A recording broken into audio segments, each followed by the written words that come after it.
The only challenge, I think, with addictions is that if you can't think greater than how you feel, your life will stay the same. Yeah. The solution then is... I thought today I wanted to talk a little bit about addiction. So as we speak, I've been a medical doctor for 21 years. So if I look at my patient population, but even if I look across society as a whole, these days, it's very hard not to draw the conclusion that almost everyone is addicted to something, whether that be their phones, Instagram, alcohol, online pornography, drugs, whatever it might be. And so I'm interested, Dr. Joe, what's your view on addiction? What's driving so much addiction? And what can people do to try and break free? Sure. I think it's a question worthy of a conversation. I think that we've been programmed, and it's not a good thing or a bad thing. It's just how we've been programmed. So I think behind every substance addiction or some addiction on some gaming or media or whatever, there's an emotion that the person is doing their best to regulate. So let's just say a person has been exposed to a trauma, right?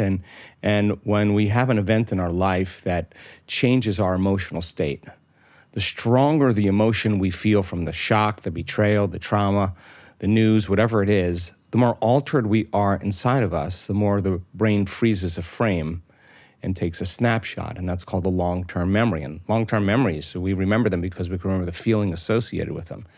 So what most people don't know is that trauma or those series of events alters our internal state, and every time we think about or remember the trauma, we produce the same chemistry in the brain and body as if the event was occurring. Now, the body is so objective that it doesn't know the difference between the real-life experience that's creating that emotion or the emotion that person is fabricating by thought alone.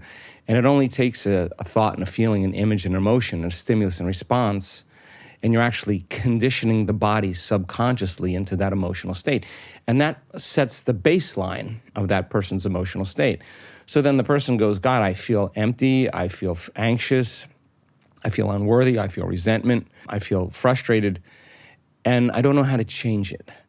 So then they look for things in their outer world to make that feeling go away. So whether it's a drug, whether it's gaming, whether it's pornography, whether it's complaining, doesn't matter what it is. But let's just use a pill as an example, or a drug, a recreational drug. The person takes a recreational drug. The moment they take the recreational drug, they notice a change in their emotional state. And the moment they notice that change in their emotional state, they associate that change with what caused it, and they remember what caused it. So that starts to create a dependency. Now, I think there are degrees of addiction. Some are very physiological, receptors are modified. But when you get right down to it, an addiction is when the body has been conditioned to be the mind. So then the person, every time they start feeling the emptiness, they feel the unworthiness, they feel the frustration, they feel the anxiety, their brain creates the image of what they need to do to make that feeling go away. And the last time, or the last series of times, it was that exogenous substance or that activity that made it go away. Now, here's the problem. Let's use gaming as an example, okay? So when you blow someone up, or you break through a certain level, or you shoot someone, or you get points for whatever you're doing in a game, there's a release of dopamine in the brain, and dopamine is the reward chemical. It's the pleasure chemical. The problem is that the amount of dopamine that's released in a very short interval of time is outside of normal. So now, rush dopamine into the brain, and the receptor sites on the outside of the cell say, this is way too much dopamine than I'm used to processing. So the receptor sites actually close down. They shut down. So now, in order for the person to get that same feeling, they got to play more. They got to do more. The stimulus has got to be greater. So over time, we start recalibrating those pleasure centers, those receptors, to a higher level. Now, what's the significance of that? In the absence of that stimulation, our pleasure centers have been hijacked to such a high level that we can't find pleasure in anything. You can't find pleasure from a sunset. You can't find pleasure from sitting down at the table and having a meal with your family, playing with a dog, going to see your grandparents. Especially for a lot of children, you can look at them and you can see that something happened to them where they're just glazed over. Yeah. That's because they're kidnapped by the technology. And so in order for them to get that same rush, they have to play more, they have to do more. Now, here's really the big problem. Learning should be a reward in and of itself, right? I mean, learning should be a reward. But now, for most people, they need a stimulus. They need something to drive their attention to whatever they're learning. And now attention is dependent on something outside of us. And when you capture people's attention, you capture their energy. So, and you can program them as a result of it. So the solution then is to teach people how to self-regulate. So we see people that come to our work that have had problems with addictions, all kinds of addictions. But really, it's some emotional addiction and that really they're trying to change, right? And so they just been programmed to think that it has to happen outside of us. So what we discovered in our research is that you could actually turn that hypnosis, that conditioning around, and not wait for the experience to produce the emotion, but teach people how to self-regulate their emotional states and be able to trade resentment, frustration, anxiety for an elevated emotion. And if you keep practicing it, you get really good at what you practice. So good at it that you actually become it. So then when people start to self-regulate, we actually measure what happens to their physiology when they do it properly. And it becomes a habit. And so then when the person notices then that their body's out of balance, they have one of two choices. They can rely on some exogenous substance or something outside of them, or they can take a moment and recalibrate their emotional state. And the only challenge, I think, with addictions is that the moment you say, I'm not going to drink coffee, I'm not going to smoke cigarettes, I'm not going to drink alcohol, I'm not going to have sugar, the moment you make that conscious declaration with your conscious mind, the body has been conditioned and dependent on that substance. So 2 hours goes by and the body has modified its receptor sites and it starts talking to the brain. It starts saying, Rangan, why don't you start tomorrow? Tomorrow's a better day. Any other day but this day, this is not a good day for you. It's my parents' fault. It's my boss. It's the news. And that thought is being driven by the body-mind. Now, if we act on that thought, we make the same choice, we do the same thing, we create the same experience, we feel the same emotion, and then all of a sudden that emptiness or that emotional state goes away, and the person returns back to the known. So there is a biological, there is a neurological, there's a chemical, there's a hormonal genetic death of the old self because you're breaking that stimulus and response. That inhibition then causes the body to feel chaos. It's looking for the known, the familiar. So instead of white-knuckling it to the other side, we teach people how to regulate their internal emotional states. And over time, you start seeing the moment you're feeling an elevated emotion like gratitude or appreciation or kindness or care or in love with life, you don't need anything outside of you to make you feel better. You're actually doing it by yourself. And people can sustain these states like any habit for an extended period of time. Yeah, there's a phrase I've heard you say before, Dr. Joe, that people often mistake love for pleasure. And when people start to feel whole again, they have less of a need for pleasure.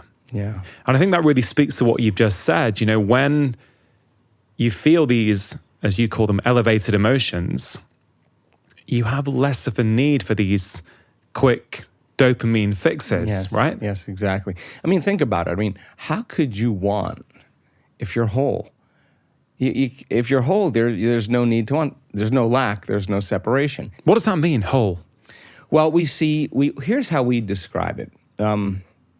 We do a lot of studies on brain coherence and heart coherence. And let's talk about what it's not, okay? I mean, so when there's an emergency or when we're aroused by some threat or some condition in our life, or we can't predict an outcome, we can't control an outcome, we have the perception that something in our world could possibly get worse. We switch on that primitive nervous system, right? That fight or flight nervous system, and now the game is fight, run, or hide. The problem is with human beings, when we're at it, we feel like a loss of control. Our brain all of a sudden tries to control everything in our life. So every person, Every object, everything, every place, every experience that you've ever had is mapped in your neocortex. So the arousal of the stress hormones drives the brain into a very high brainwave state called high beta. But then as you shift your attention from one meeting to another text, to another person, to another thing, to another place you have to go, every one of those different elements has a neurological network in the brain. So like a lightning storm in the clouds, the brain starts firing out of order. It starts firing incoherently. And when the brain is incoherent, we're incoherent. And so think about when you're stressed. The most common thing that people do is they over-focus. They narrow their focus on whatever it is that's driving them to pay attention to it. Yeah. And so then the act of paying attention to the problem is actually driving the brain further out of balance. And we've studied this. When you analyze that problem, that circumstance, that condition within the emotion that you are feeling and derived by the hormones of stress, you'll make your brain worse 100% of the time because the analysis, the over-analysis is driving it further into a higher thinking, higher beta brainwave state. So this kind of narrow focus is what causes the brain to be a house divided against itself. So we thought, well, why don't we do the opposite? Why, instead of narrowing our focus on the cause, something physical, something material, because the hormones of stress actually heighten the senses and cause us to become materialists. So matter is the issue when there's survival. It's whatever's around the corner. It's whatever's going to happen. So we said, okay, let's teach people something else. Let's teach them how to broaden their focus. And as they broaden their focus and take their attention off of everything material and everything known and focus on space, focus on nothing, the act of doing that actually starts slowing down the analytical mind. You can't analyze when you're sensing. And it starts to change the person's brainwaves into a slower brainwave pattern. Right. And so now as you start slowing your brainwaves from that high beta, you start slowing down, you're shifting gears, you go into a mid-range beta, then you go into a low-level beta, and then all of a sudden you get into alpha. Now alpha, when you're in alpha, the voice in your head, the critic in your mind goes away. That voice that's talking to you stops, and the brain tends to see in images, in pictures. That's the imaginary state. That's the creative state. And in alpha, when you're out of survival, you're looking for answers. You're creative. You're looking for new ways of doing things. So when they broaden their focus, not only do they move into alpha, but all of a sudden we start seeing those different compartments of the brain that were once subdivided. Yeah. All of a sudden starting to unify. Different communities of neurons that were fragmented start to synchronize. And that's what you call coherence. Right. So what syncs in the brain links in the brain. So when you see the front of the brain talking to the back of the brain, the right side of the brain talking to the left side of the brain, you start knowing something good is starting to happen and the person's starting to create more order. So when you see those psychic union of two hemispheres coming together, you know, the polarity, that person starts to feel incredibly whole. And coherence, when you have waves that are coherent, when they build or interfere with each other, their waves get bigger. And the higher the amplitude of the wave, the higher the energy in the brain. All of a sudden, the person starts to become very relaxed and no longer stressed in a program and kind of alert and awake. At the same time, when you're resentful or frustrated or impatient and you're sitting in traffic, the same hormones are released and your heart is actually beating like there's a tiger behind you, but you can't run, you can't fight, you can't hide, and the traffic is frustrating you even more. You're releasing more of those chemicals, so the heart starts beating against the closed system. And when that happens, the heart starts beating out of order. Now, the heart's incoherent. So when incoherent waves interfere with each other, they're out of order, they diminish energy, and the brain energy leaves the heart. And this is when we stop trusting. This is not a time to communicate. This is not a time to learn. This is not a time to be creative. And energy leaves the heart. So we discovered then when a person truly starts practicing those elevated emotions, the heart gets very orderly, very coherent as well. And now, when you start feeling the emotions of the things that you want in your life or that you would like to create in your life, ahead of the actual experience, it's impossible for you to want it. Why could you possibly want it if you feel like it's already happened? Now, here's the cool part. Maintain that modified state of being. Get so good at doing it with your eyes closed. Start practicing with your eyes open. And if you can maintain that modified state of mind and body your entire day, coherent heart. Soon as energy reaches the heart, we've done thousands of studies on this, it's going straight to the brain. The heart starts to inform the brain that it's safe to create. At the exact same time, the heart begins to produce an external magnetic field. You've got a Wi-Fi signal now. You start feeling connected. You start feeling more whole. The brain is coherent. It's directing a very clear vision of what it wants. Combine that clear intention with an elevated emotion, you have a different Wi-Fi signal. You have a different energy. And now the cool part about that is you start to see those synchronicities, those coincidences, those opportunities start showing up in your life, and you're not going anywhere to get them. They're actually coming to you. Now, let's just look at the biology of this. Yeah. Epigenetics says it's the environment that signals the gene. Genes don't create disease. Our response to the environment actually creates disease. Well, the end product of an experience in the environment is called an emotion. So the person who lives by the same emotion every single day, the body's so objective, it's believing it's living in the same environment, doesn't know the difference. And they keep the same genes signaled in the same way. Genes make proteins. Proteins are responsible for the structure and function of your body.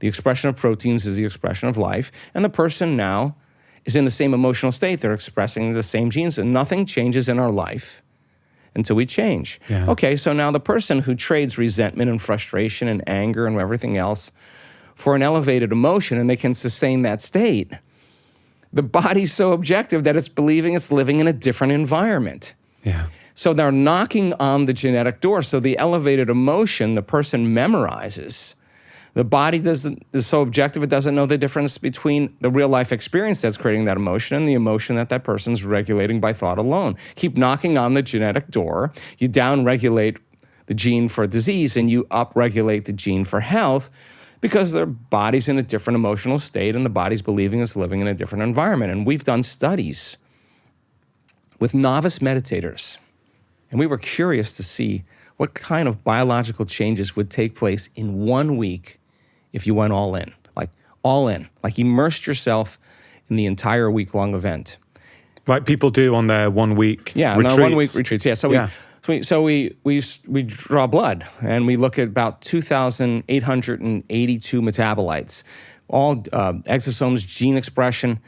And at the end of 7 days, the novice meditators, almost 100% of them, show substantial biological changes in their blood that suggests that they're living in a different environment. Now, here's the weird part about it. They're in a ballroom.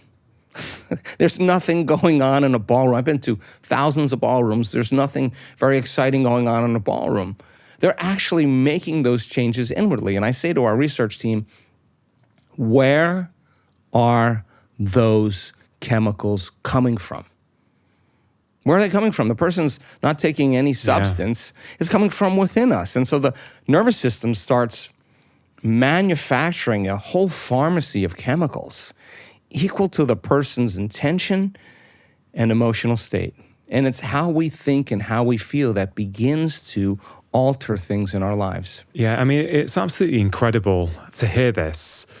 What kind of metabolites or I guess chemicals are you measuring? Are they to do with markers of inflammation? Yes. Cytokines, markers of inflammation. Markers of the immune system. Markers of the immune system, exosomes that have very positive effects that show the cell is in a state of growth and repair instead of in a state of tissue breakdown or catabolism. I mean, this is profound because a lot of people may not realize that just the way you sleep, if you have a beautiful 7.5, 8 hours of deep sleep, compared to, let's say, 5 hours of sleep, the next day you can measure maybe 700 genes are expressed differently in the body. You can be more pro-inflammatory the night after poor sleep. And what you're saying, your research is showing that actually when you take novice meditators, people who don't know how to do this, who don't have years of experience, they're not monks, they have not been trained. In fact, not to interrupt you, in fact, if they have no experience, they're going to do really well because they're going to do exactly what you tell them to do, especially guys that come and their wives drag them along, or people come and their partner wants them to do it, and they're like, I don't know anything about this. And I say, you're the perfect person. Just follow the instructions. Because you have no preconceived notion to undo. They just do exactly what you ask them. There's the guy, his heart's blown wide open, he's crying, he's hugging his wife, and she's looking at me like, what happened to him? He just fell into something really big. So yes, of course. Is that common in terms of the people who come to your work? I'm interested as the difference between males and females. And something you said there really resonated with me. So in my clinic, what I've seen time and time again is that men, and they're well known for this, and of course this is a gross generalization, but I've certainly seen it to be true in my own experience, is they wait. They've got things going on. They don't want to see the doctor. They don't want to go and get help. And often when they turn up, the first thing they will say is, hey, doc, look, I'm sorry to bother you. My wife made the appointment for me. My girlfriend told me I have to come in and see you. It's almost as if they want to excuse themselves for, hey, I wouldn't be here wasting your time, but actually, you know, my other half made me do this. Sure. Is that something you see as well in your work? Something similar, but in terms of this kind of genre, we have a very high percentage of men that come to our work. And I think the number one reason why, Angan, is because we use science as the model. We rationalize. We combine quantum physics with neuroscience, with neuroendocrinology, with psychoneuroimmunology, the mind-body connection, epigenetics, electromagnetism. We build a model. So guys they like to understand all of that stuff so they can reason with it so they can leap. Women somehow tend to be a lot more intuitive. Yeah. It resonates with them. They trust that, and they just seem to flow a little differently. But then again, you know, we have men that come, and of course, a lot of times their partner wants them to come, but they really come because they notice the change in their partner. They're like, wow, they're way different. I can see that their response to things is completely different. In other words, my memory of them, this person is not fitting into how I remember them. They're out of phase, you know? So then when men finally do commit and they understand the science, and gosh, I mean, it's a really big thing for a man to get in touch with those feelings, right? Because in the game of competition, you know, the rut, you know, the roost, you're always trying to compete, you're always trying to get ahead, you're always can't be vulnerable.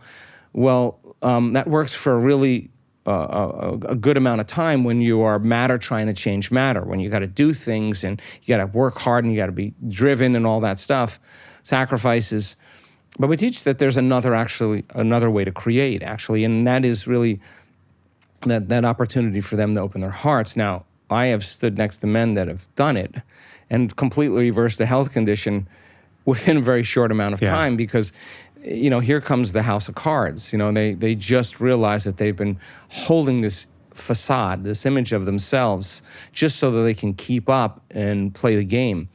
And instead of waiting for crisis or disease or diagnosis, and once they get in touch with their feelings, again, there's nothing like a man who's leading with his heart. Oh my God, they consider the whole. And so and then you take a look at women, you know, and this is just, again, a general observation. Women hold the family together. They make a whole lot of sacrifices. They continue to forgive. They do a lot of things. They put themselves after they've taken care of their family. And all of a sudden, they already know how to love. You just teach them how to get very clear on their intention. And watch out. I mean, women do amazing work. A couple of times in this conversation, the word practice has come up. And you mentioned earlier on, what we practice, we get good at. So for many people, the first thing they do in the morning is that they practice stress. They get up, whether it's the news or emails or social media, in what I consider to be a very important time of the day, they allow the environment to start conditioning their mind, and then that conditions their body. Certainly that's the way I see it. And in a view of what we've been talking about so far, of course, we've mentioned addictions, which are rife these days. how important to you is the first part of the day when someone has woken up? Is that a critical part of the day where people have to be very intentional, or can they do some of the work that you promote later on? Or do you think first thing in the morning is a very important part of the day? I want to be really careful about this. I think there's 2 times the door to the subconscious mind opens up. When we wake up in the morning and we go to bed at night, and it's simple brain chemistry and simple physiology. We have a circadian rhythm. As soon as there's light, our body has been pretty much programmed that we begin to release serotonin and different chemicals that kind of wake us up. So our brain waves go from delta to theta to alpha to beta. And you kind of slide up this way, and then you're back to conscious awareness, local in space and time. When you go to bed at night, you go from beta to alpha to theta to delta, and you slide down. Now, if you're stressed, you can't stop thinking. You stay in beta, and your thinking actually is arousing the body because you're thinking about your problems. You can't slide down, right? So those 2 points in the day, when we wake up in the morning and go to bed at night, when alpha, or our analytical facilities are suppressed, we're in theta, we're in a hypnotic state. And the door between the conscious mind and the subconscious mind is wide open. What separates the conscious mind from the subconscious mind is the analytical mind. So as you suppress analytical facilities, you can program anybody to do anything. So then what really happens for most people before they even reach for their cell phone, and by the way, the statistics are 86% of the people in the Western world, first thing they do is they reach for the cell phone and they connect to everything that's known. And why is that a problem? Well, I would never tell people how to think, but I would give them information to cause them to think. So the device is reminding them of things that are known. And every person, every object, everything, every place is mapped neurologically in our brain because we've experienced it. And then we have an emotion associated with our coworker, with our boss, with our ex, with our whoever. And so the moment we start responding, now we start feeling the same way. So now the environment is actually controlling the person's feelings and thoughts. Yeah. And anything that controls the way we feel and the way we think, we're victims to. So something's programming us to think and feel a certain way. There's nothing wrong with that. You should check your text and do whatever you need to do. But the first thing in the morning, if the door between the conscious mind and the subconscious mind is open, why don't we program a new behavior? Why don't we rehearse a different way of being with our children, with our spouse, in our Zoom meetings, when we're alone, when we're in traffic? Is there a better way to evolve our experience? So if you're truly in the game of evolution, you're truly in the game, like one lifetime, one day. What am I working on today? Can I respond a different way to this person? Can I think this way instead of that way? Let me be conscious of my unconscious thoughts. Let me not be in a habit. Let me stay away from certain emotions. Let me practice feeling these emotions, see if I can maintain it. Now you're in the game. You're out of the bleachers and you're on the playing field. So it actually happens even before the cell phone. Because what most people do is they wake up and the first thing they do is the brain is a record of the past. They think of their problems. And those problems are just memories that are etched in the brain that are connected to certain people and objects at certain times and places. Yeah. The moment they think of their problems, they're thinking in the past. Then when they think about their problems and they feel unhappy, now their body's in the past. And if you believe that your thoughts have something to do with your destiny, wow. And then the emotion that's associated is now the body's in the past because thoughts are the language of the brain and feelings are the language of the body. And how we think and how we feel creates our state of being. Now here's the problem. If you can't think greater than how you feel, and you believe that your thoughts have something to do with your destiny, and you understand that feelings and emotions are a record of the past, then you're thinking in the past, and your life will stay the same. Yeah. So I've always been a fan of morning routines, personally. For me, I've discovered when I have some intentional time to myself in the morning, and when I don't, I'm a different person. I show up differently. My productivity, the way I am with my wife or my kids is completely different. So I've learned, and I'm now 44 at this age, I know mornings are very important for me. And sure, could I do the same thing at lunchtime or later on? Well, technically I could, but I never find time, number one. Number two, I don't think it's as powerful later because I feel first thing in the morning, I'm priming myself to be a certain way for that day. And actually, since our first conversation, Dr. Joe, I went on your website and I downloaded some of your meditations. And I've been doing one most mornings. It's a 23-minute meditation. And I've got to say, my favorite bit in the meditation is about 17 or 18 minutes in, where you say something to the effect of, and I don't want to misspeak for your words, but it's something about now's the time to remind yourself of the feelings you don't want to feel. Remind yourself of how you do want to show up. I love that bit because each time, for me, it's like, yeah, okay, I don't want to be like this today. And if and when this happens, this is how I want to show up. This is how I want to be. So first of all, I want to say thank you because it's this idea that you spoke about last time, mental rehearsal. You know, we have no problem thinking about athletes rehearsing how they're going to perform. We have no problem thinking that, of course, an actor, if they want to play a part a certain way, they're going to rehearse. They're going to keep rehearsing until they're able to do it.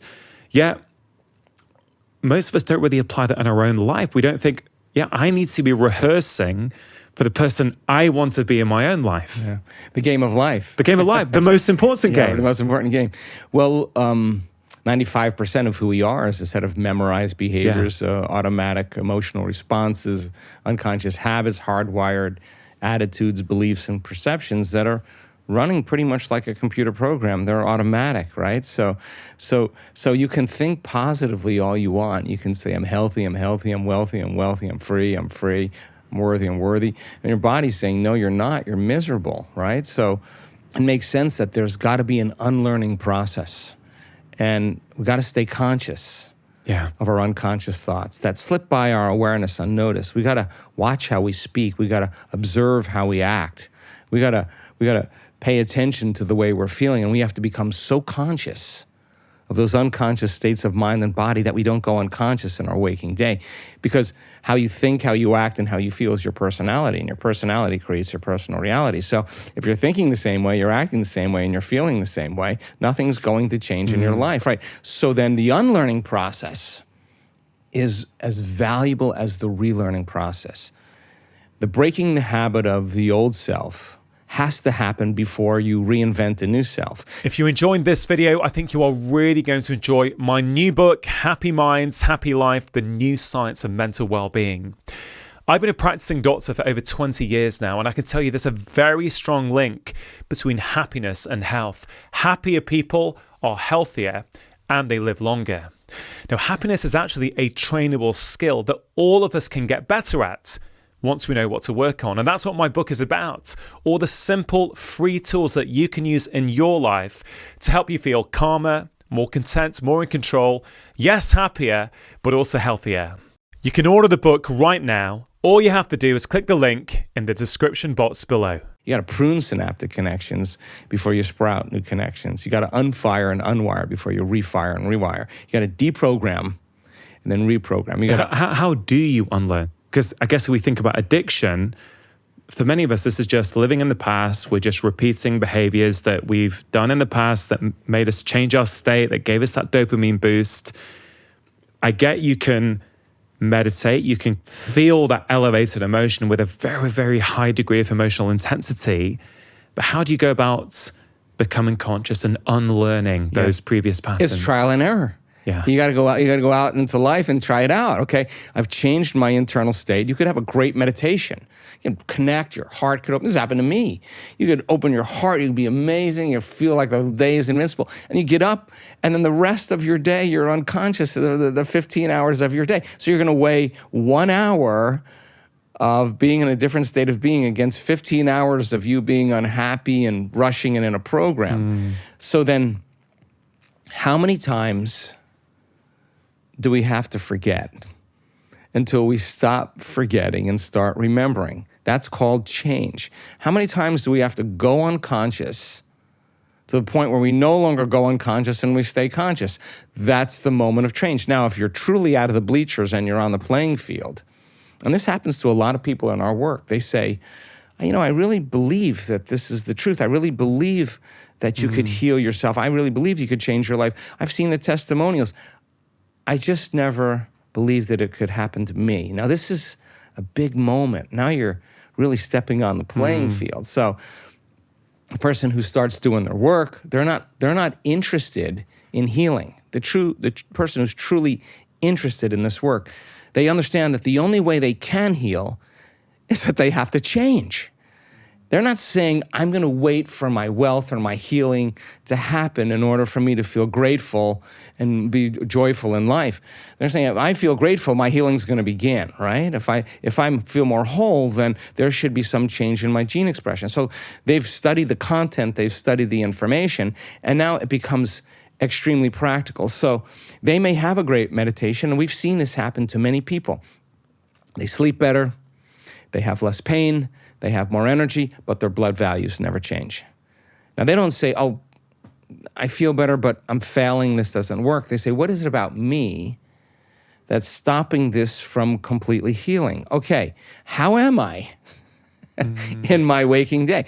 The moment you begin to ask that question, you turn on the frontal lobe, and the frontal lobe is the seat of your conscience.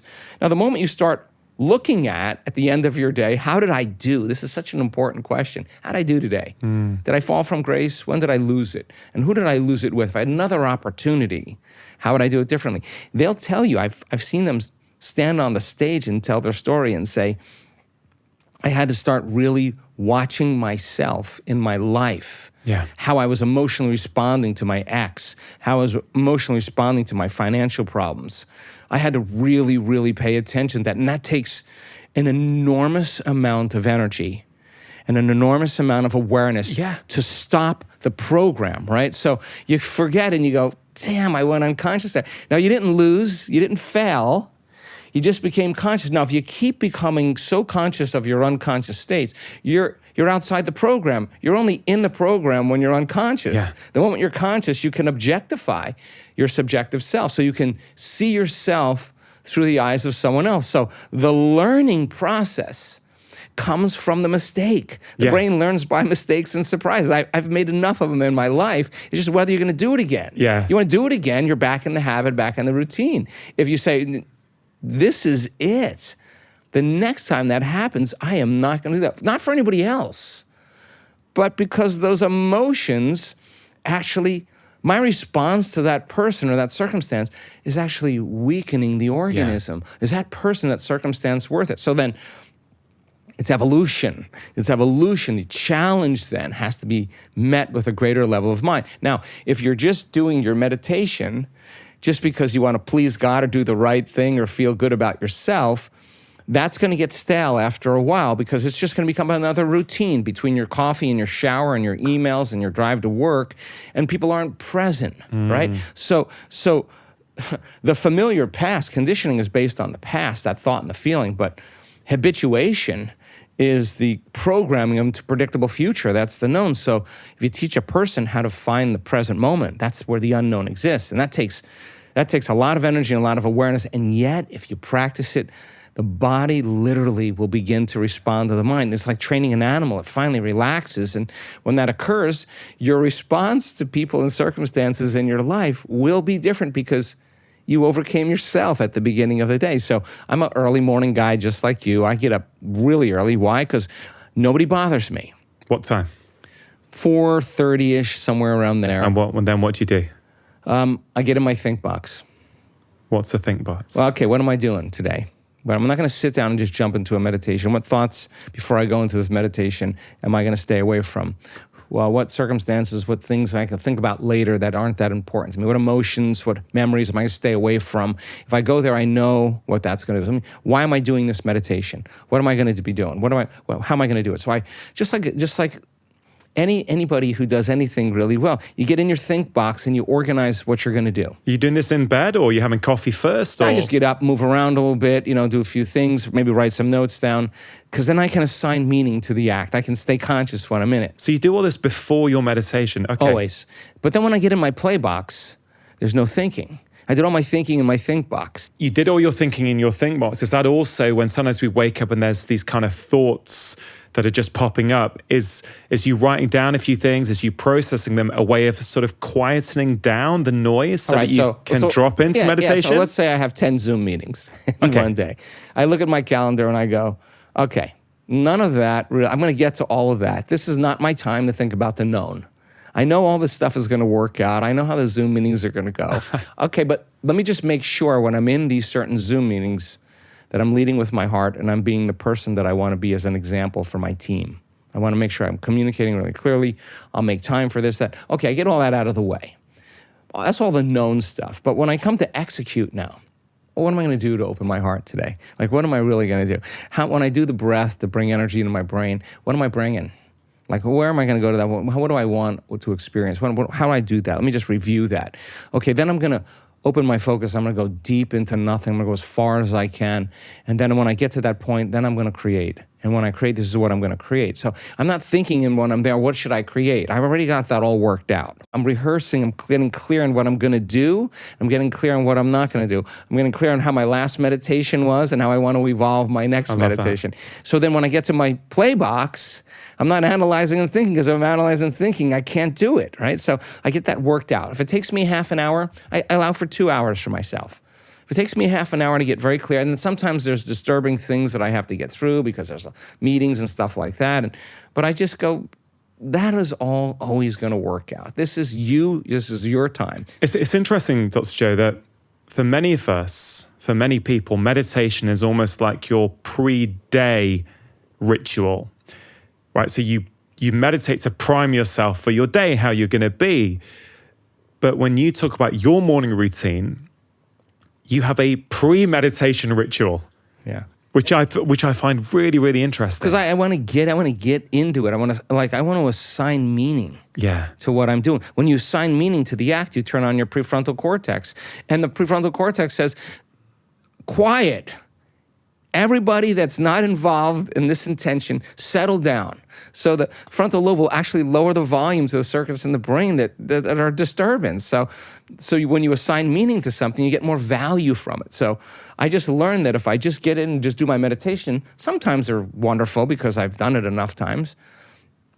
But if I just drop in, it doesn't have any meaning. If it doesn't have any meaning, then it just becomes another routine. You're doing your meditation, but you're thinking about your coffee. You're drinking your coffee. You're already thinking about your emails. The brain's an anticipation machine, and we lose our free will to that kind of programming. So when I get my think box really clear, it's just like when I used to golf. I would just kind of look at where I was going to hit the ball. I was thinking about the club I was going to use, how I was going to swing, how I was going to feel. I work it all out in my think box. When I get my play box, I've done all my thinking. Now I'm just going to execute, right? So we found that when people do that, we do this in our week-long events. I'll always say to the audience, all right, after we come back from the break, so turn to someone now, and I want you to have a conversation about what you love about yourself, that you did really well in that last meditation. What did you stick? What felt right for you? What did you execute really well? I want you to articulate that and remind yourself, reproduce that same level of mind, install the neurological hardware by firing and wiring so you can step into that footprint and do that again in the next meditation. Then I say to them, now let's light a match in a dark place. If you had another opportunity to do another meditation, what would you bring? What would you work on improving? What would you become aware of that you don't want to do, that you did in that last meditation? Let's get really clear about what you're not going to do. And if you had another opportunity, what you would do. And somehow that kind of shapes the brain for the next experience, for them to evolve their experience, because they're in the experience now. They're like, oh yeah, I'm not getting off the exit of my job. I'm not getting off the exit of my ex. I'm going to go straight. I'm going to just keep, you can make those turns in the beginning. It's normal. But you start making those turns, and then all of a sudden you're realizing, I'm not going to make those turns, and you drive right past the exit. I drive right past, I'm too old. I drive right past, I'm too out of shape. I drive right past, my disease isn't going to go away. There's something wrong with me. You just keep driving past those, and the next thing you know, you run into something big. So it's trial and error, you know? I mean, this is like, it's so important for people to realize if it took them 2 years of chronic stress to develop their health condition, it's not going to go away in 2 meditations. You know, when I tell them, I say, you're not that good. You're just not that good. Like, just get real here. Like, 1 foot in the quantum world, 1 foot in the real world. I'm a pragmatist. I don't want to talk about quantum superimposition if it has no value in my life.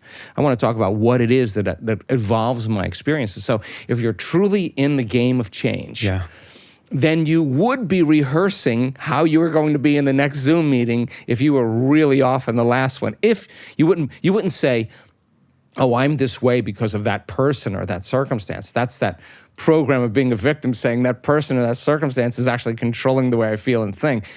My response to that person is making me sick. It's actually weakening the organism. Okay, the next time I have that opportunity, if I'm truly in the game of evolution, let's see if I can stay in my heart, and the whole time I'm not going to react. That would be a victory for me. That would be a victory. So then at the end of your day, you go, I actually kind of love myself. I actually got my behaviors to match my intentions. I got my actions equal to my thoughts. I had a new experience, and it actually felt good. Hey, I'm going to do that again. And you start doing it with your children. You start doing it, opening the door for the person who's walking out of the office building. You start letting people go ahead of you in traffic. You're just cool. You're no longer in that vigilant state. Now, get enough people doing that, and all of a sudden you start noticing your wife a little bit differently, or Rangan's all of a sudden starting to smile a little bit more. He seems way more relaxed and chilled. People are going to start getting relaxed and chilled around you because mirror neurons in the tribe say, hey, there's somebody doing something that I'd like to do. I just need evidence to be able to do it. And all of a sudden, you start developing a community of people that start behaving differently. What's the significance of that? That's called emergence. An emergent consciousness is that everybody's behaving differently. And that is what's going to change the world, you know? Sorry to interrupt. If you are enjoying this content, there's loads more just like it on my channel. So please do take a moment to press subscribe, hit the notification bell, and now back to the conversation.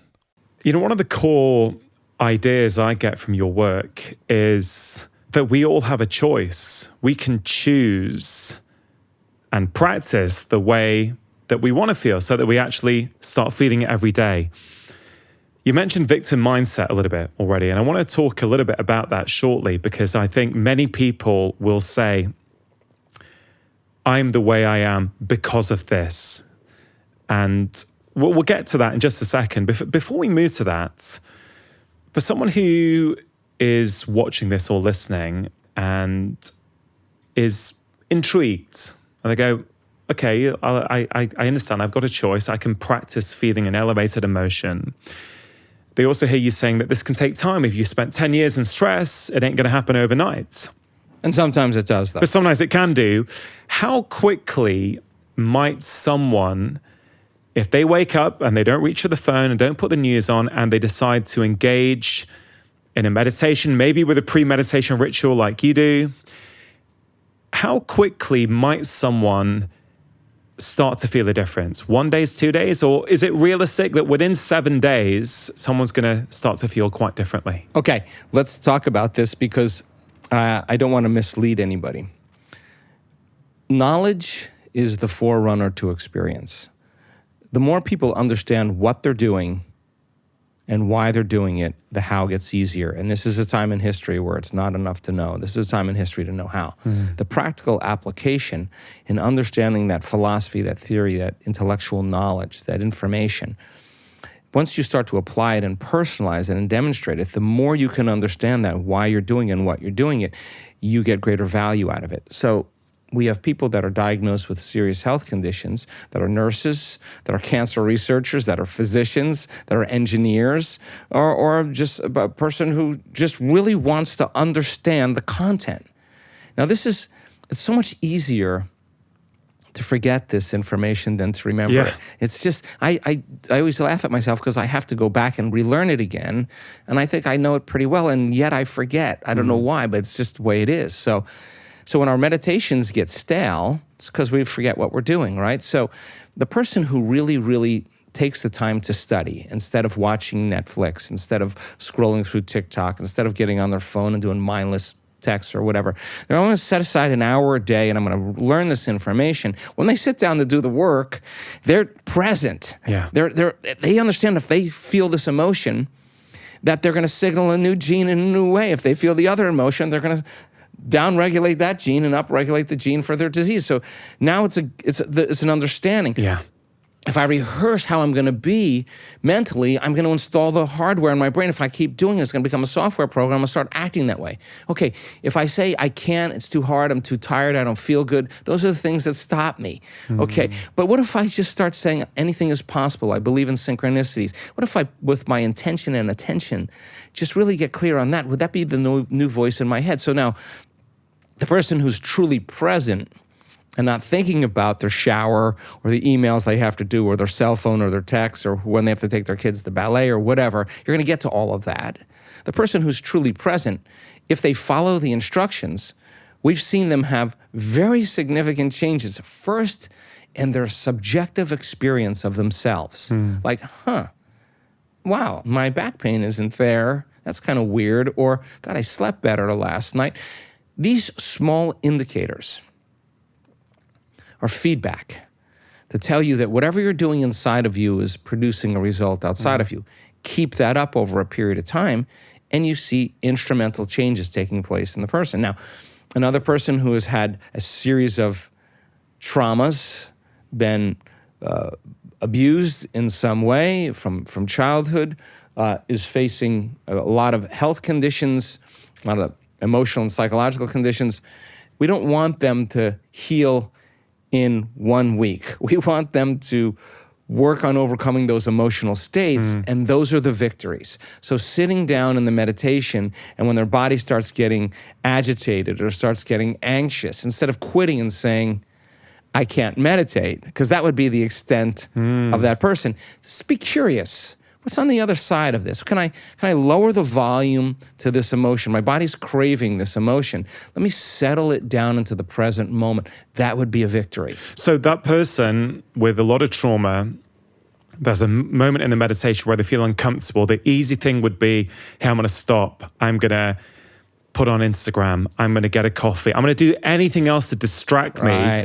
You're saying that's the key moment. You want to sit with that and hopefully break through that. What I'm saying is there's no such thing as a bad meditation. There's only you overcoming you. People think I'm doing my meditation wrong.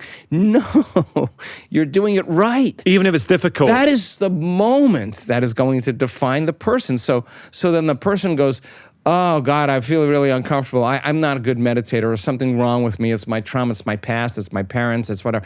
The person who says, no, I'm going to sit in the presence of this anxiety, and I'm going to keep working with my body, and I'm going to keep lowering the volume to that emotion. Now, listen, you keep lowering the volume to that emotion, you're going to take your attention off that past problem, because you only put your attention on that past problem because of the emotion. I'll never tell anybody to go back and review their past. I'll say overcome the emotion. Overcome the emotion. This is a key point, I think, which I really want us to talk to you about today, Dr. Joe. Trauma, right?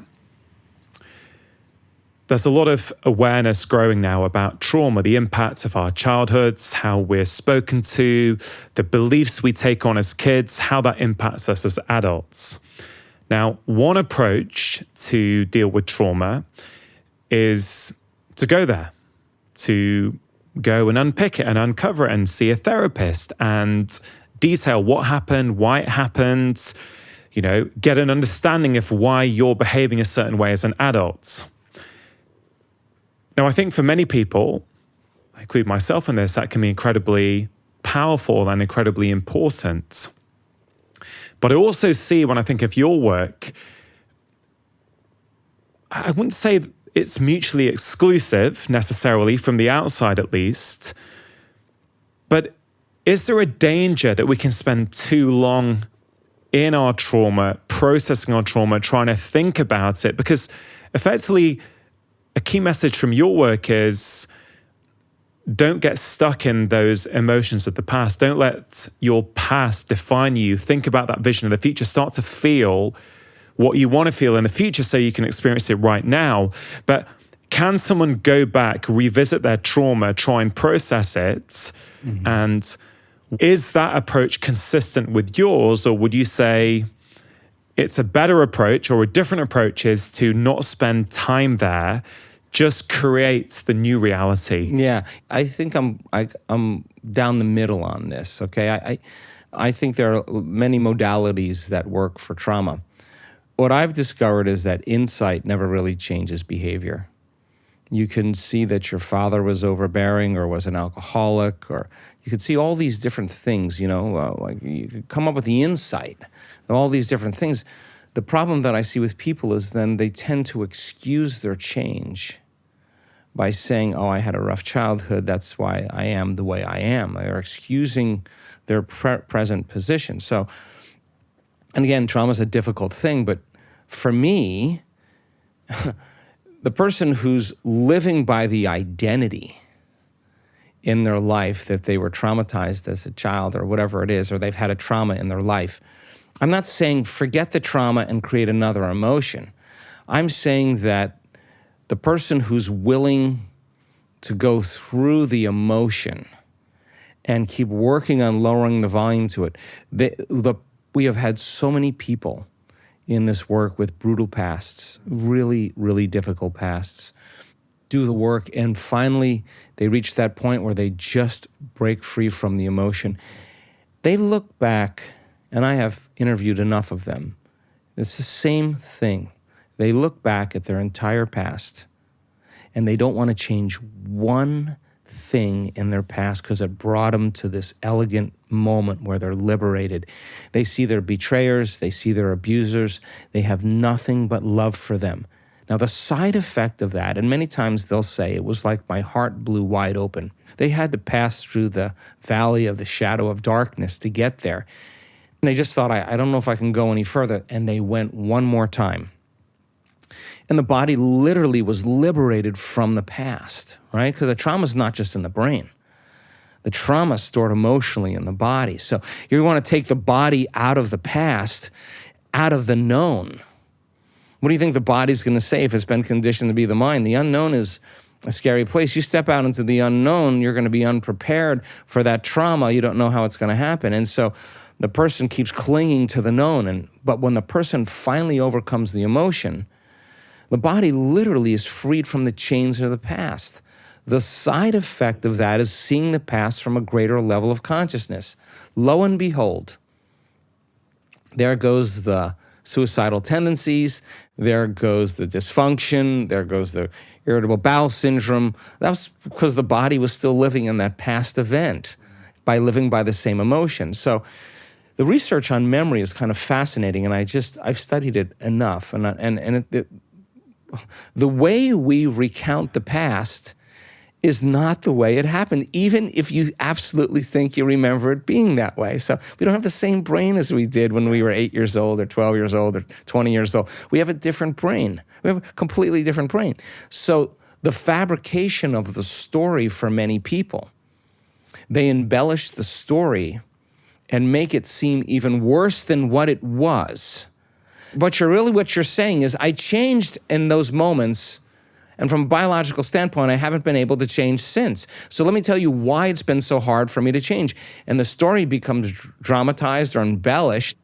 And the person works them up, fire themselves into this emotional froth, and then fires and wires the same circuits in the brain, and they're actually reaffirming their limitation. Now, there's nothing wrong with that. I think we're just taking too long, right? So 50% of that story isn't even the truth. It means, in a sense, we're reliving a miserable life that we never even had.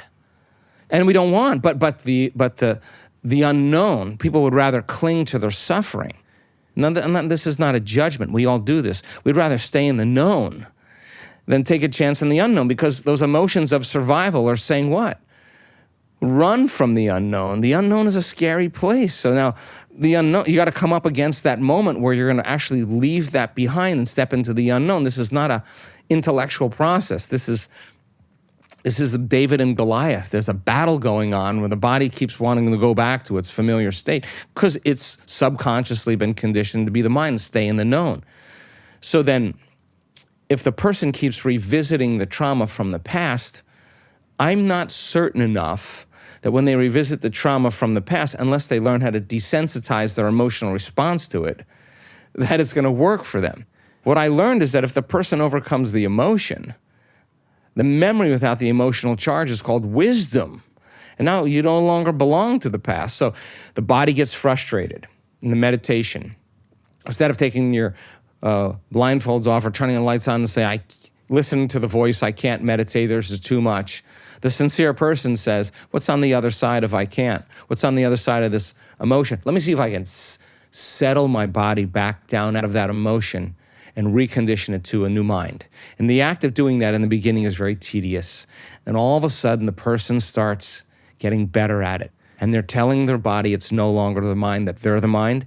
They're executing a will that's greater than that program. And just like training an animal, you stay, you're not going to die, I'm going to feed you, you can check your emails, you can check your texts, but this is my time right now. And you keep doing that with the body, keep settling it down to the present moment. It acquiesces. It surrenders to a new mind. And when that happens, we've seen this, we've measured it, there's a liberation of energy. We go from particle to wave, we go from matter to energy. That emotion is liberated from the body. And now there's energy to heal. There's energy to create a new life. It's available energy. It's free energy. Yeah. So the person goes, wow, I see it from a different level of consciousness. I have nothing but love. Or, my goodness, I'm no longer that person. And they're now free from the past. Now, the side effect of that is that there's a biological upgrade. There's a neurological upgrade. There's a chemical upgrade. There's a genetic modification that's taking place. Why? You think the same way, you make the same choices, you do the same things, you create the same experiences, you feel the same emotions. Your biology will stay the same because you're the same. Now the person's thinking differently, they're making different choices, they're doing different things, they're behaving in different ways, they're having new experiences, and they're certainly feeling different emotions. The body reorganizes to a new chemistry. And they'll tell you, I'm not that person any longer. I'm literally not that person. And they're betrayers, even if they're family members, they have forgiveness for them. And what is forgiveness?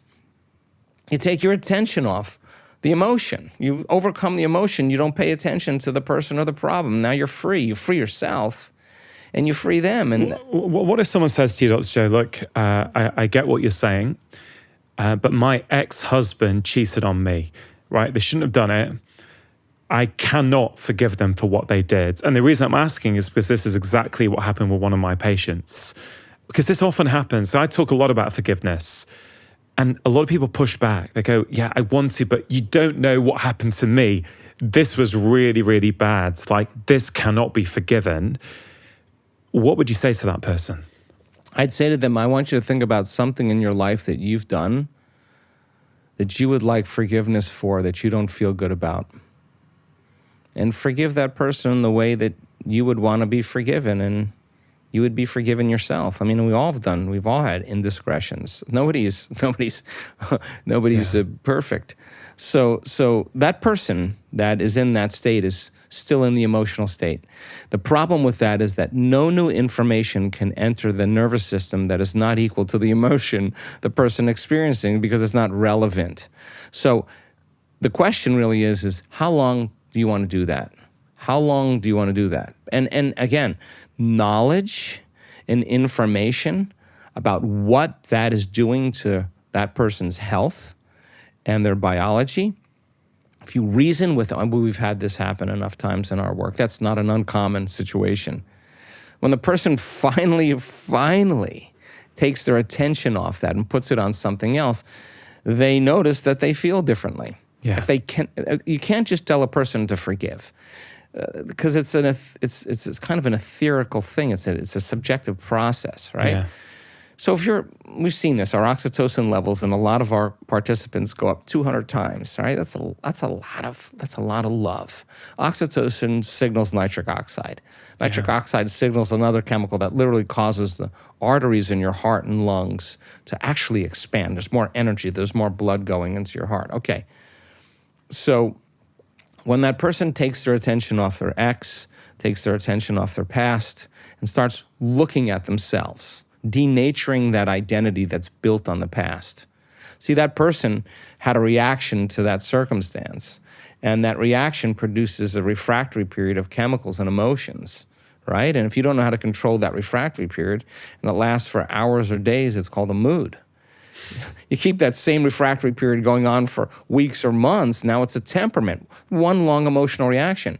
You keep that refractory period going on for years on end. That's a personality trait. And most people's personalities are defined by, I am this way because my husband cheated on me. What you're really saying is you haven't changed in 10 years and you're giving your vital life force to that person. Who is worth 10 years of your life? Yeah. Who's worth it? So then, the stronger the emotion we feel, the more we pay attention to the cause. Where you place your attention is where you place your energy. That person's giving their vital life force to heal, their life force to change to that person or that circumstance. Lower the volume to that emotion. Yeah. You take your attention off that person or problem. It's not the person or the problem. They're using unconsciously that person or that circumstance to reaffirm their addiction to that emotion. That's why they keep thinking about it. If they weren't addicted to that emotion, they would stop thinking about it. So then, is it the person? No, it's you're left. We'll take your ex-husband and put him in a rocket in a straitjacket. Let's shoot him to the moon. Now what? Now what? Now what are you going to do? You still have that embossed in your brain and conditioned in your body. At what point? So then the research on oxytocin, you can only talk around this. You can't say to someone forgive if they still feel the emotion. They're separate from the act of forgiving. Yeah. Imagine feeling so much love by no one's doing it to you. It's actually coming from within. Yeah. You have that moment, that catharsis, where you feel that emotion. Oxytocin levels go up just slightly in the research, just a little bit more elevated. An elevation in oxytocin makes it impossible to hold a grudge. They've done the research on the data. You cannot hold a grudge. It's impossible. Yeah. You just go, I like this feeling better than that feeling. And because I like this feeling better than that feeling, you're okay. Forget about it. I'm good. That person who falls in love again, whose husband cheated on them, who falls in love again and finds a person who is intelligent and caring and kind and loving and provides, all of a sudden they can forgive that person. Like, oh my God, that had to happen because now I have a better person in my life. Well, if you don't let go of that, you're never going to have this. In fact, if you bring that into the next relationship, you're not going to have a healthy relationship because there's going to be a trust issue on every level. So then you want an equal? Write down exactly what you want and become that person and see what comes to you. Try it out as an experiment. If I really work on, my God, this emotion is actually, now that I understand the science behind this emotion is actually weakening me every day. It's knocking my brain and body out of homeostasis. Stress is when our brain and body are knocked out of homeostasis and balance. Turning on the stress response just by thought alone. Hormones of stress downregulate genes and create disease. My thoughts are making me sick. Is that person or that circumstance worth it? If my thoughts could make me sick, is it possible that my thoughts can make me well? Well, now you got to come up against the belief. No, I don't really want to believe this. Then that really means that you want to stay in that emotional state. But go see some testimonials of people who've had that and see the life that they're living now. The miracles, the synchronicities, the opportunities, the coincidences, the healings. They bless their past. They say, my disease, that condition, that was my greatest teacher. Yeah. That was my greatest teacher. And now the soul is free. Like, let's get on. In eternity, it's a big place. You got to hold on to that emotion for how long? You're not doing anything wrong. You're just taking too long. That's all. Yeah. And it works. It works with anything. With some people want wealth, some they are bankrupt, some people their business partner took all their money. Some people it's a relationship, some people it's trauma from childhood. It's all the same. But what we're looking for is wholeness. So then it's not just the emotion. The emotion is driving a certain behavior. The emotion is driving a certain habit of action. The emotion is driving a certain series of thoughts that are associated with that person or that circumstance. If you truly believe that you have the power within you to change, the first step would be saying, I have to take responsibility for myself right now, because I got to start thinking differently. I got to start acting differently. I got to start feeling different. It's going to be hard. Yeah. If it was easy, everybody would be doing this. But how is self-love born? I've studied this. When the person sits through the fire and sits through all of that anxiety, all that hatred, all that anger, and keeps lowering the volume, sooner or later, the body's going to release it. And when it's released, forgiveness is the side effect. You take your attention off that person because you no longer have the emotion to keep your attention on. And in fact, you feel so good.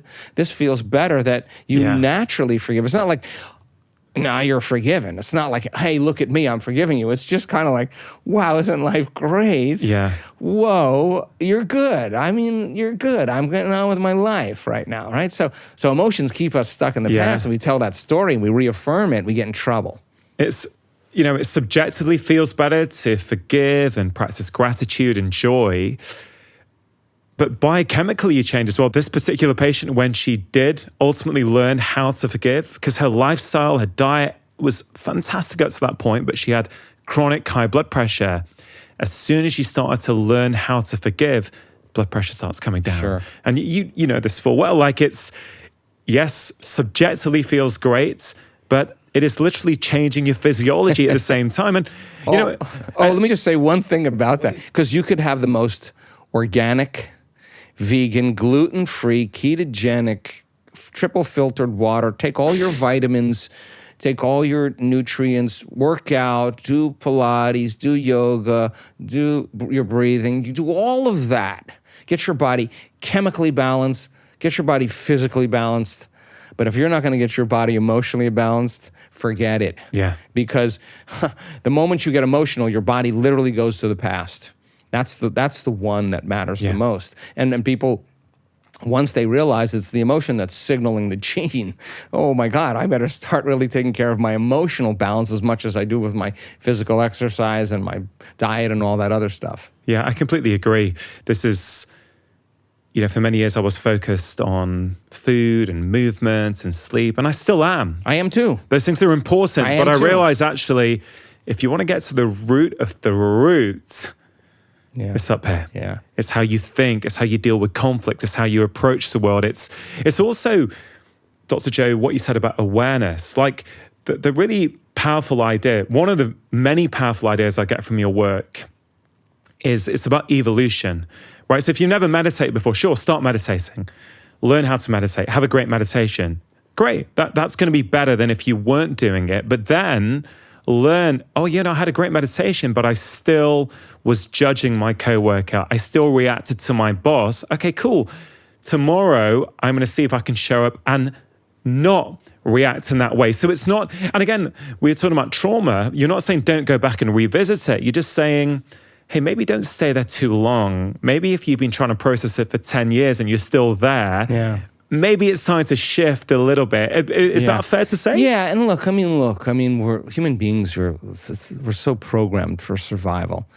And when you're in survival and you're threatened and there's a danger, you prepare for the worst. Yeah. So the person who's traumatized is actually anticipating the event to happen again. And they're preparing themselves for the worst case scenario, because there's better chances of survival if you prepare for the worst.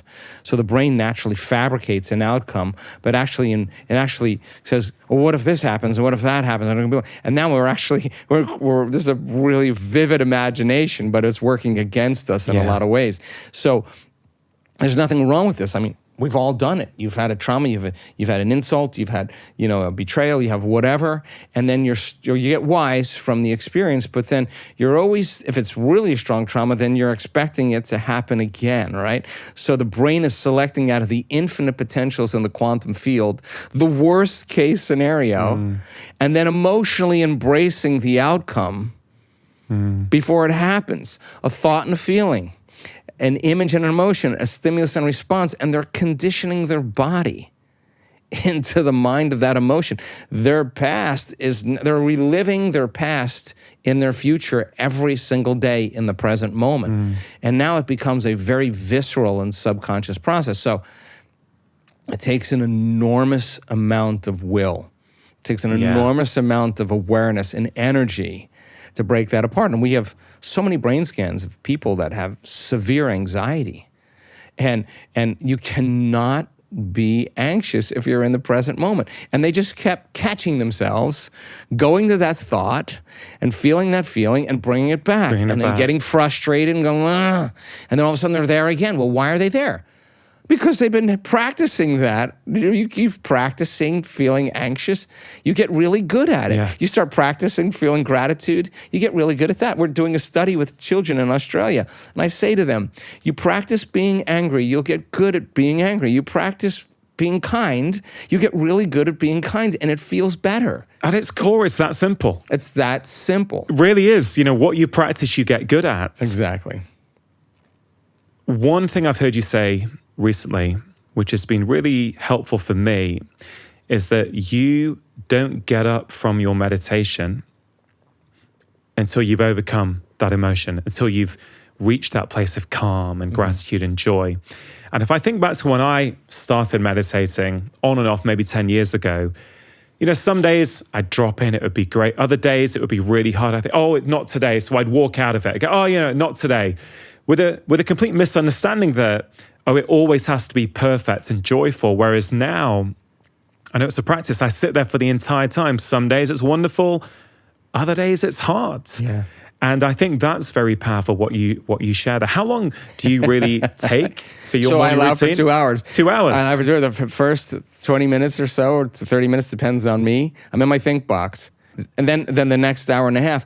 If it takes me an hour, Rangan, to get to the present moment, I will not get up for my meditation until I get there. So I'm just uncompromising to that, because I know that if I overcome myself, it's the overcoming process, that's the becoming process. So if I stretch myself past, it doesn't feel good, and I break through, then I'm a different person the rest of the day. If I get up and quit, then I'm the same guy. Yeah. I can't expect anything really magical to happen in my life. So I'm just willing to just go that distance, because I think that if you get up as the same person that sat down, nothing really happens. Nothing really happens. And we've talked to so many people that have had so many transcendental, profound experiences, and they look back at all the meditations that they've done, and it's not the good ones they remembered. It's the ones where they sat through the fire and they love themselves for doing it. They love themselves because they sat through it. That's really the value behind all of this. So for the person who's on the journey, like for me, I'm just the type of guy that, like, if I do a meditation and I make it through it and it wasn't a pretty meditation, that discomfort bothers me the whole day. It bothers me because I don't want to do that again. And I want to make sure that I'm not thinking about the news, or I'm not thinking about what people think about me. I'm not thinking about all that, any of that stuff. I'm really thinking about what happened there, Joe. Like, where did you go? Like, why are you feeling this way? Because I'm disturbed by something, because I think I could do better. It's like he's like a martial artist, you're sparring somebody, you kicked in the face 3 or 4 times. Sooner or later you say, what am I doing? Like, what? And you sit there and you think about it over and over again, and it bothers you until you figure it out, right? And you feel good because you overcame it. You're like, hey, man, I can overcome it. And so then what people say to me, wow, 2 hours in the morning, I say, listen, it's really simple. If I can overcome myself at the beginning of the day, the rest of my day, I can overcome anybody. Like, I'm just okay with it. When you're okay with yourself, you're okay with anybody. When you're angry with yourself, you're angry with others. If you're unhappy with yourself, you punish other people that feel unhappy because you want them to feel the way you do. It's just the way it is. You get up grateful. Yeah. You get up grateful just for the fact that life is a gift. I'm alive. I got a body. I have a family. I have people that love me. I can eat. I have a home. Kind of running water in my shower. I feel pretty good. Yeah, I made a bunch of mistakes, but I'm alive. Yeah. Hey, a new day, new life. You get up grateful that way, and you start seeing these coincidences happening in your life. I guarantee you, the meditation will no longer be about a have to. That's what I love about our community. We don't do the work because we have to do the work or to please God or be holy or any of that stuff. People do the work because they don't want the magic to end. The moment you see the coincidence happen in your life, you're going to stop believing that you're the victim of your life, and you start believing you're the creator of your life. And when you do, what do you think that synchronicity creates? Do you think it creates sadness or pain? The synchronicity wakes you up. You feel a little energy. You feel a little joy, and that inspires you. Like, the experiment's kind of working. Yeah. I think I'll show up tomorrow for the experiment again. Hey, that's kind of weird. Hey, I'm going to do it again. Wow. And then you don't want to stop doing it because you start realizing that you actually can produce effects in your life. Yeah. I don't care what kind of past you've had. I don't care. You can't even tell me you're too sick to do this work. You can't tell me you're too old to do this work. You can't tell me I never meditated before to do this work. You can't even tell me that you had a brutal past that you can't do this work. I've seen it happen. All races, all colors, all sizes, all shapes, all diets, all pasts, all social status. Nobody's so special to be excluded from this principle. And so the act of making time to be a creator in your life, if you make time to be a creator in your life, that means you must believe that you're a creator in your life. If you don't make time or you don't do it, you don't believe that you're the creator in your life. Yeah. You're believing in your past more than you're believing in your future. You show up to do the work because you want to believe in your future more than you believe in your past. And there's some people that do this work that get up and believe less in their past because they didn't overcome themselves. And then there's people who do it every day and they get up and they believe more in their future every day. And the side effect of that are all these wonderful changes that begin to happen in a person's life. And they say what everybody says, I knew it was the truth. I just had to prove it to myself.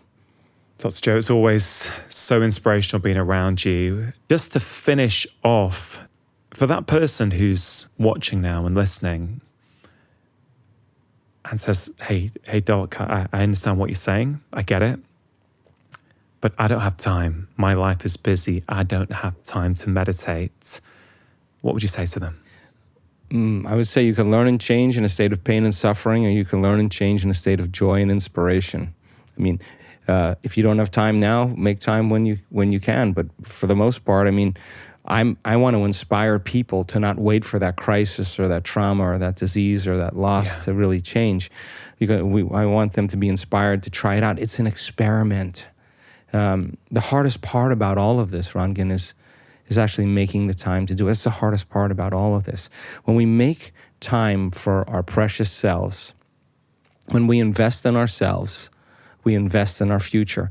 And in order for us to believe in ourselves, we have to believe in possibility. And when we believe in possibility, we believe in ourselves. So it doesn't even have to be a long amount of time. Do a little experiment. Say, I'm not going to think these thoughts. I'll write them down. I'm not going to act this way or speak this way. And today I'm going to work on just staying conscious of these feelings. That's all I'm going to do. I'm just going to close my eyes for a few moments and remember that I'm not going to do these things. If that's the start, you just demystified meditation, because meditation means to become familiar with. To become familiar with, that symbol is familiarization. To become so familiar with yourself that you can become familiar with a new self and not default back to the old person. We all default. We all react. That's not the question. The question is, how long are you going to react? How long are you going to do that for? And so we have a choice. Try it out as an experiment. Little time, just a little time. If you don't have the time, other people say, well, I don't have the time. And I say, well, get up earlier. And they say, well, I'm tired. And I say, well, go to bed earlier. What am I going to say? What is it? When is it going to, when do you want to do it? If you don't want to do it and you don't have the time, don't do it. If it inspires you to do it, I want you to do it. Only do it if you're inspired. Don't do it because you have to. Do it because you want to try the experiment out. Dr. Joe, you're an incredible human being. Thanks for coming on the show. I appreciate it. Thank you so much, Rangan. If you enjoyed that conversation about the power of our minds, I think you are really going to enjoy this powerful one, all about how you can become happier today. If you actually went to the happiness gym several times a week, you will actually have a happier life, right? And the happiness gym is very straightforward. It's a set of skills that you need to practice.